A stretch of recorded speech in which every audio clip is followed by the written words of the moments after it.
من داخل نادي الزمالك عن مساعي النادي التعاقد مع اللاعب أحمد ربيع لاعب خط وسط فريق نادي البنك الأهلي، وذلك لتدعيم خط وسط الفريق خلال موسم الانتقالات الصيفية الحالية من أجل الموسم المقبل. أن إدارة النادي تسعى لحسم الصفقة، وأن اللاعب يضغط على إدارة ناديه لإتمام تلك الصفقة وانتقاله للزمالك. نادي الزمالك أكد أن المفاوضات ليست سهلة مع البنك الأهلي، ولكن لاعب من جانبه يتمسك بارتداء القميص الأبيض.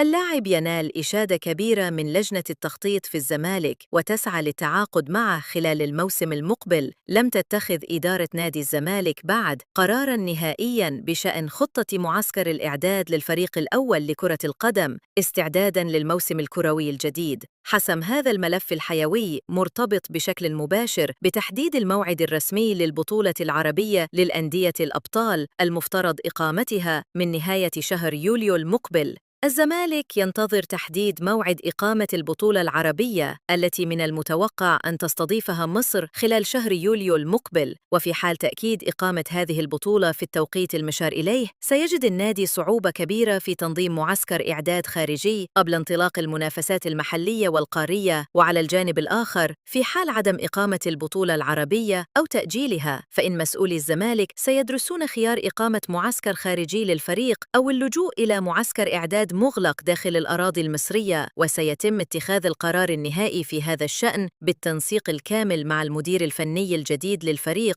الذي من المنتظر الإعلان عنه قريباً. يذكر أن رابطة الأندية المصرية المحترفة قد أعلنت في وقت سابق أن الموسم الجديد من بطولة الدوري المصري الممتاز سينطلق رسمياً في 8 شهر أغسطس المقبل، وتواجه البطولة العربية مخاوف التأجيل بسبب ظروف الحرب المندلعة حالياً في المنطقة، خاصة الحرب الإيرانية الإسرائيلية. تحركات من الزمالك وبيراميدز بشأن صفقة اللاعب أسامة فيصل مهاجم البنك الأهلي، خاصة مع تحركات الأهلي الأخيرة القوية للتعاقد مع أسامة فيصل لتدعيم هجوم الفريق الأحمر. الزمالك وبيراميدز يحاولان بقوة قطع الطريق على الأهلي لضم أسامة فيصل. نادي البنك الأهلي لن يبيع اللاعب إلا في مصلحة النادي، وأنه طلب 80 مليون جنيه كحد أدنى، بالإضافة إلى الحصول على لاعبين. توصل مسؤولو نادي الزمالك لاتفاق مع محمود زلاكة لاعب بيراميدز الذي انتهت إعارته لصفوف سيراميكا بنهاية الموسم المنقضى على كافة أمور التعاقد،